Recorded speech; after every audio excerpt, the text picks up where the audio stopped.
नमस्कार किसान साथियों, इंडियन टेक्निकल फार्मिंग चैनल में आज आपका स्वागत है, जहां पर बात होती है केवल और केवल किसान की। मेरा नाम दलबीर है और मेरे इस यूट्यूब चैनल में आपका स्वागत है। मेरे इस यूट्यूब चैनल का नाम इंडियन टेक्निकल फार्मिंग है और आज मैं आपके लिए खेती से जुड़ी एक नई वीडियो लेकर आया हूं। इस वीडियो में आज मैं आपको बताता हूं bang, bang.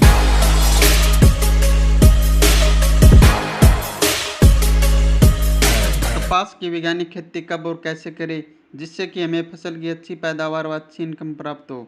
और कपास की बिजाई के समय कौन कौन सी सावधानी रखें, जिससे कि बीज का अंकुरण 100% तक को हो, जिससे कि हमें कम खर्च व कम समय में ज़्यादा से ज़्यादा फसल की पैदावार प्राप्त हो, जिससे कि हमें एक अच्छी इनकम प्राप्त हो। आज हम बात करते हैं कि कपास की वैज्ञानिक खेती करने का उपयुक्त समय कौन सा है। कपास की खेती करने के लिए खेत का चुनाव। कपास की वैज्ञानिक खेती करने के लिए मिट्टी की जांच। कपास की वैज्ञानिक खेती करने के लिए पानी की जांच करवाना क्यों जरूरी है। कपास की वैज्ञानिक खेती करने के लिए भूमि की कैसी होनी चाहिए। कपास की खेती के लिए जलवायु कैसी होनी चाहिए। कपास की खेती के लिए किस तरह खेत की तैयारी करें। कपास की खेती के लिए फसल पद्धति या फसल चक्कर। कपास की वैज्ञानिक खेती करने के लिए किस प्रकार के बीज का चुनाव करें, किस कौन कौन सी बीज की उन्नत किस्में हैं, बीज का उपचार किस तरह से करें, बीज की मात्रा कितनी ज़रूरी है। कपास की वैज्ञानिक खेती करने के लिए फसल की बुआई का समय। कपास की वैज्ञानिक खेती करने के लिए जल, कीट व रोग का प्रबंधन क्यों जरूरी है। कपास की वैज्ञानिक खेती के लिए कौन कौन से स्प्रे करें। इस वीडियो को अंत तक जरूर देखें ताकि आपको खेती से जुड़ी सभी जानकारी प्राप्त हो। अगर आप चैनल पर नए हो तो वीडियो को लाइक, शेयर, कमेंट व चैनल को सब्सक्राइब जरूर करना ताकि अन्य किसानों को खेती से जुड़ी सभी जानकारी प्राप्त हो और आने वाली वीडियो की नोटिफिकेशन आपको मिलती रहे। चलिए वीडियो को स्टार्ट करते हैं। कपास रेशे वाली नकदी फसल है, इसे सफ़ेद सोना भी कहते हैं। भारत में कपास एक महत्वपूर्ण फसल है। भारत में कपास की खेती सर्दियों से चली आ रही है, जिसका उल्लेख ऋग्वेद में भी मिलता है, जो यह दर्शाता है कि भारतीयों का कपास से वस्त्र बनाने का ज्ञान प्राचीन काल से ही रहा है। भारत विश्व का दूसरा सबसे बड़ा कपास उत्पादक देश है, जिसे पहले नंबर पर चीन आता है। कपास में एक तरह का फल होता है जो बोल्स कहलाती है। ये चिकने और हरे पीले रंग के होते हैं। फल के अंदर बीज और कपास की रेशा होती है। भारत में कपास की खेती सबसे अधिक महाराष्ट्र, मध्य प्रदेश, गुजरात, आंध्र प्रदेश और राजस्थान में होती है। कपास की खेती के लिए नंबर 1 उपयुक्त समय। नंबर 2 कपास की खेती के लिए खेत का चुनाव। नंबर 3 मिट्टी की जांच। नंबर 4 पानी की जांच। नंबर 5 कपास की खेती के लिए भूमि। नंबर 6 जलवायु। नंबर 7 खेत की तैयारी। नंबर 8 फसल पद्धति या फसल चक्कर। नंबर 9 कपास की खेती के लिए बीज का चुनाव, बीज की उन्नत किस्में, बीज का उपचार व बीज की मात्रा। नंबर 10 फसल की बिजाई या फसल की बुआई। नंबर 11 फसल की बुआई सिंचित तथा असिंचित क्षेत्रों में। नंबर 12 खरपतवार की रोकथाम। नंबर 13 30 दिन बाद सिंचाई, फिर निराई, फिर गुड़ाई, फिर 30 दिन बाद सिंचाई या फिर वर्षा आधारित, फिर खाद का प्रबंधन, फिर जल का प्रबंधन, फिर कीट व रोग का प्रबंधन। मोनो, टाटा, आसाटाप, इमिडाक्लोप्रिड इत्यादि का स्प्रे करें। फल फूलों की वृद्धि के लिए प्लानोफिक्स कल्टार जैसे टॉनिक का ही इस्तेमाल करें। फिर चुनाई। नंबर 1 उपयुक्त समय। कपास की बिजाई का उपयुक्त समय अप्रैल व मई महीना होता है। बाजार में कपास की बहुत सी वैरायटियाँ उपलब्ध होती है। अप्रैल महीने में बिजाई के लिए अगत्य वैरायटी व 15 मई के बाद हम पछेती वैरायटी का ही चुनाव करते हैं। नंबर 2 खेत का चुनाव। इसके बाद हम कपास की बिजाई के लिए हम खेत का चुनाव करते हैं। अगर पहले उस खेत में सरसों की बिजाई की थी तो सरसों के फन्नों को रोटावेटर की सहायता से 1-2 बार अच्छी तरह से जुताई कर दे ताकि सरसों के फन्ने अच्छी तरह से मिट्टी में मिल जाए। फिर आप हैरो की सहायता से 1-2 बार अच्छी तरह से जुताई कर दे। फिर आप लेजर लेवलर की सहायता से खेत को समतल कर दें ताकि खेत की सिंचाई अच्छी तरीके से हो सके। नंबर 3 मिट्टी की जांच। सबसे पहले अपने खेत की मिट्टी की जांच करवा लें, जिससे हमें यह पता चल जाता है कि मिट्टी में किन किन पोषक तत्वों की कमी है और खेत की मिट्टी किन किन फसलों के लिए उपयुक्त है और इस मिट्टी में कौन कौन सी फसलें उगाई जा सकती है, जैसे गेहूँ, चना, अरहर, सरसों, राया, बरसीन, गन्ना, आलू, मक्का, बाजरा, कपास इत्यादि। मिट्टी की जांच से हमें यह पता चल जाता है कि इसका पीएच मान कितना है। पानी की जांच। अगर आप फसल की बिजाई के लिए नहरी पानी का इस्तेमाल करते हो तो यह सभी प्रकार की फसलों के लिए अच्छा है और इसमें बीज का अंकुरण 100% तक हो जाता है। अगर आप ट्यूबवेल के पानी से फसलों की बिजाई करते हो तो आप इस ट्यूबवेल के पानी की जांच करवा लें। अगर ट्यूबवेल का पानी पीने में मीठा है तो इसमें पानी का पीपीएम ज़्यादा हो सकता है और बीज अंकुरण के समय यह एक समस्या बन जाती है। अगर पानी का पीपीएम 1000 से कम है और यह सभी प्रकार की फसलों के लिए अच्छा है और इसमें बीज का अंकुरण 100% तक हो जाता है। अगर पानी का पीपीएम 1000 से ज़्यादा है तो इसमें बीज का अंकुरण सही तरीके से नहीं हो पाता, इसलिए पानी की जांच करवाना बहुत ज़रूरी है। खेत की तैयारी व गोबर की खाद। अगर आप खेत में गोबर की खाद का इस्तेमाल करते हो तो 8 से 10 ट्रॉली 1 एकड़ के लिए पर्याप्त रहती है। गोबर की खाद जमीन में अच्छी तरह बिखेर कर जमीन को समतल कर देना चाहिए।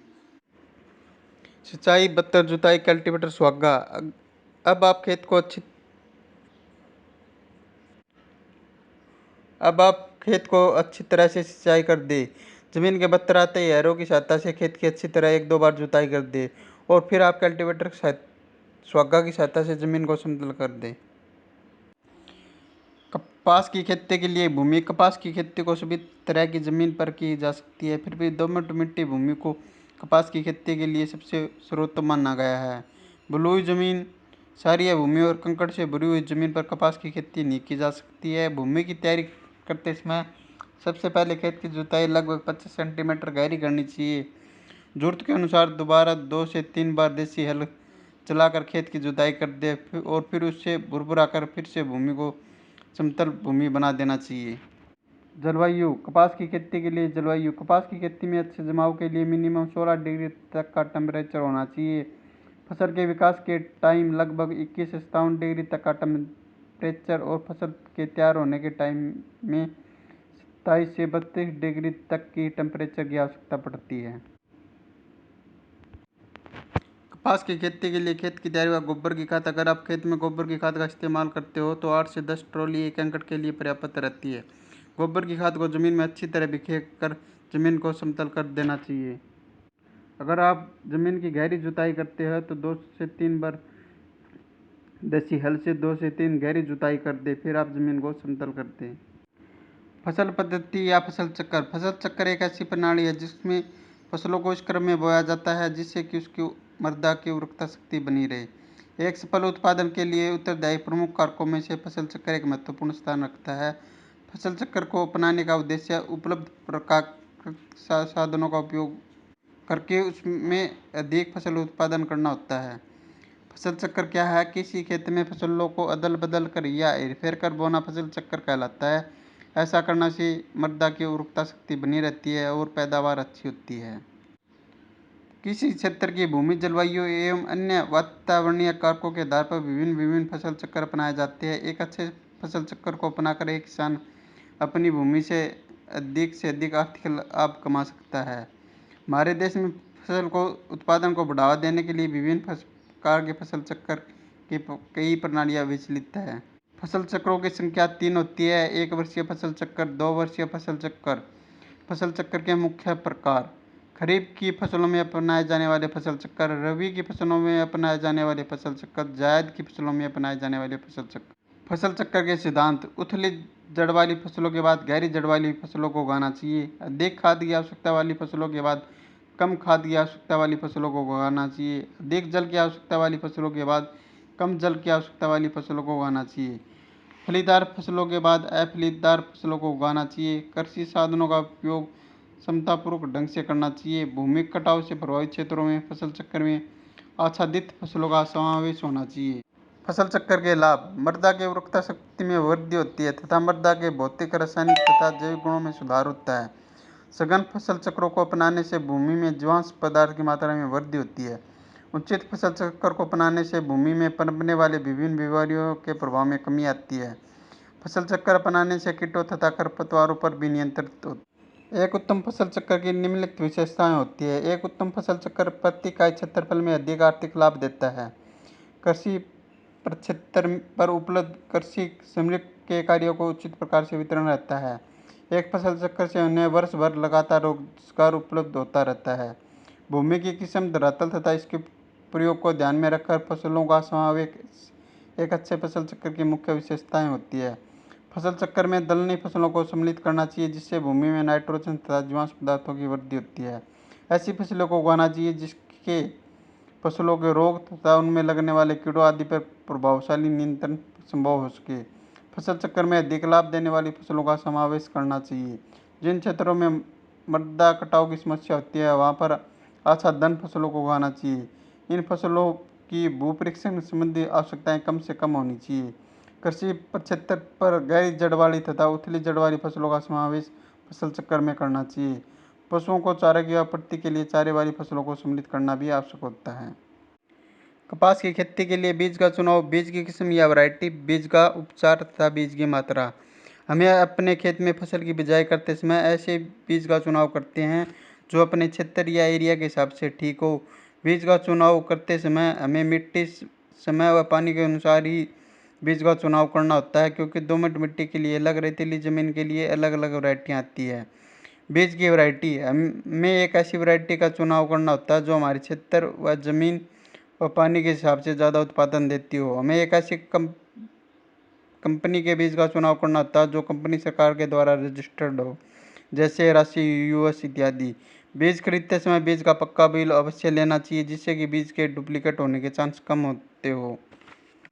बीज का चुनाव, हम बीमारी की रोकथाम के लिए हम बीज का उपचार करते हैं, जिसे हम FIR भी कहते हैं, जिससे हम फंगिसाइड, इंसेक्टिसाइड व राइजोबियम कल्चर भी कहते हैं। सबसे पहले हम बीज को फंगिसाइड दवाइयों से उपचार करते हैं, जिसे हम फंगस की रोकथाम के लिए करते हैं। फिर हम इंसेक्टिसाइड से उपचार करते हैं, जिसे हम इंसेक्ट की बीमारी की रोकथाम के लिए करते हैं। फिर हम राइजोबियम कल्चर से उपचार करते हैं, जो कि हमारी पैदावार बढ़ाने में मदद करता है। बीज की मात्रा, हम कपास की बिजाई के लिए एक खेत में 2 पैकेट की बिजाई करते हैं। बिजाई, अब आप मशीन की सहायता से खाद व बीज की बुआई एक साथ कर सकते हो। हमें बीज की बिजाई सुबह या शाम के समय ही करनी चाहिए। बिजाई के समय में लाइन से लाइन की दूरी 3 फुट व बीज से बीज की दूरी 1 फुट व बीज की गहराई 8 से 10 सेंटीमीटर रखनी चाहिए। बिजाई के समय बीज गिल्ली मिट्टी में ही डलना चाहिए और इसके ऊपर 5 से 6 सेंटीमीटर जमीन की परत चढ़ जानी चाहिए। फसल की बुआई तथा असिंचित क्षेत्रों में, अगर आप फसल की बिजाई नहरी पानी से करते हो तो इसे हम सिंचित क्षेत्र कहते हैं। अगर आप वर्षाधारित क्षेत्रों में कपास की खेती करते हो तो इसे हम कपास की खेती असिंचित क्षेत्रों में कहते हैं। कपास की खेती सिंचित तथा असिंचित दोनों क्षेत्रों में की जाती है। सिंचित क्षेत्रों में इसका उत्पादन ज़्यादा होता है, असिंचित क्षेत्रों में इसका उत्पादन कम होता है। यह वर्षा पर निर्भर करता है। खरपतवार की रोकथाम, अगर आप खरपतवार की रोकथाम के लिए स्प्रे करते हो तो पेंडामेलिथियान 30% EC का बिजाई के तुरंत बाद छिड़काव कर दे, इससे खरपतवार नहीं उगेगी। खरपतवार के लिए पेंडामेलिथियान 30% EC को 500 मिलीलीटर दवाई को 250 लीटर पानी में घोल बनाकर 1 एकड़ में इसका स्प्रे कर दे। स्प्रे के समय खेत में नमी होना बहुत ज़रूरी है। कपास की बिजाई के 30 दिन बाद कपास की फसल सिंचाई के योग्य हो जाती है। अब आप खेत की हल्की सिंचाई कर सकते हो। कपास की बिजाई के 30 दिन बाद खेत में खरपतवार भी उगने शुरू हो जाते हैं। सिंचाई के तुरंत बाद आप खेत की निराई व गुड़ाई कर दें। सिंचाई के बाद जमीन के बत्तर आते ही आप खेत में खाद की बिजाई कर दें। 1 एकड़ के लिए 30 किलो DAP, 20 किलो पोटास व 15 से 20 किलो यूरिया की आप बिजाई कर सकते हो। इसके 30 दिन बाद फिर आप खेत की सिंचाई कर दो, या फिर आप वर्षा हो जाए तो खेत की सिंचाई न करें। जल प्रबंधन, कपास की खेती के लिए जल का प्रबंधन होना भी बहुत ज़रूरी होता है, क्योंकि अगर बारिश ज़्यादा हो जाए तो खेत में पानी इकट्ठा हो जाता है, जिससे खेत में ज़्यादा बीमारी आ सकती है। इसलिए जल का प्रबंधन भी होना बहुत ज़रूरी होता है, क्योंकि कपास की फसल ज़्यादा पानी को नहीं मानती है। कपास की खेती के लिए निराई गुड़ाई, पहली निराई गुड़ाई अंकुरण के 15 से 20 या 20 से 25 दिन के बाद करनी चाहिए। वहीं यदि फसल में सिंचाई की जरूरत पड़ रही है तो हल्की सिंचाई करनी चाहिए। इससे कीट व रोग का असर कम रहता है एवं अच्छी पैदावार होती है। कपास की फसल में लगने वाले प्रमुख कीट गुलाबी सुंडी। कपास की फसल के लिए अगर कोई सबसे बड़ा दुश्मन कीट है तो वह गुलाबी सुंडी है, जो अपना पूरा जीवन उसके पौधे पर बिताता है। यह कपास के छोटे पौधे, कली व फूल को नुकसान पहुंचाकर फसल को नष्ट कर देता है। इसका प्रकोप हर साल होता है। इसका प्रबंधन, इसके नियंत्रण के लिए कोरोमंडल के कीटनाशक फेंडाल 50% इसी का छिड़काव करें। फेंडाल एक बहुआयामी कीटनाशक है। यह कीड़े पर लंबे समय तक नियंत्रण रखता है। इसके अलावा इसमें तेज तीखी गंध होती है, जो वयस्क कीट को अंडा देने से रोकती है। फेंडाल के बारे में अधिक जानकारी के लिए अपने नज़दीकी डॉक्टर से संपर्क करें। सफ़ेद मक्खी, यह कीट दिखने में पीले रंग का होता है, लेकिन इसका सफ़ेद मोम जैसा पाउडर से ढका हुआ होता है। यह पौधों की पत्तियों पर एक चिपचिपा तरल पदार्थ छोड़ता है एवं पत्तियों का रस चूसता है। सफ़ेद मक्खी की रोकथाम। सफ़ेद मक्खी कीट के प्रबंधन के लिए कोरोमंडल का फिनियो कीटनाशक का उपयोग करें। फिनियो में दो अनोखे कीटनाशकों की जोड़ी है, जो कि दो विभिन्न कार्यशैली से काम करते हैं। इसके अलावा यह पाइटोटॉनिक प्रभाव से युक्त है, जिसमें कीटों को तुरंत एवं लंबे समय तक कार्य करने की यह सफ़ेद मक्खी के सभी चरणों जैसे अंडा, निप, वयस्क को एक बार में समाधान उपलब्ध करवाता है। इसकी प्रति एकड़ 400 से 500 मिलीमीटर की मात्रा की जरूरत पड़ती है। यह बेहद कोमल कीट होता है, जो दिखने में मटमैले रंग का होता है। महू कीट कपास की पत्तियों को खुरचकर उसका रंग चूस लेता है। इसके बाद पत्तियों पर एक चिपचिपा पदार्थ छोड़ देता है। प्रबंधन, इस कीट की रोकथाम के लिए कोरोमंडल के फिनियो कीटनाशक का छिड़काव करें। यह कीटनाशक कीटों को तुरंत और लंबे समय तक नष्ट करने में कारगर है। तेला कीट, काले रंग का यह कीट पौधों की पत्तियों को खुरचकर उसका रस पी जाता है। इसकी रोकथाम के लिए फिनियो कीटनाशक का प्रयोग करें। यह रस चूसक कीट है, जो कि कपास की फसलों को अत्यधिक नुकसान पहुंचाता है। इसकी रोकथाम के लिए फिनियो कीटनाशक का ही प्रयोग करें। हरा मच्छर, यह दिखने में 5 भुजाएं और पीले रंग का होता है। इस कीट के आंखों के पंखों पर काला धब्बा पाया जाता है, जो कि कपास की शिशु एवं वयस्क अवस्था में पत्तियों का रस चूसता है, जिससे पत्तियां पीली पड़कर सूखने लगती है। प्रबंधन, इस कीट के प्रबंधन के लिए पूरे खेत में प्रति एकड़ 10 पीले प्रपंच लगाना चाहिए। इसके अलावा 5 मिलीमीटर नीम तेल को 1 मिलीमीटर टिनोपोल या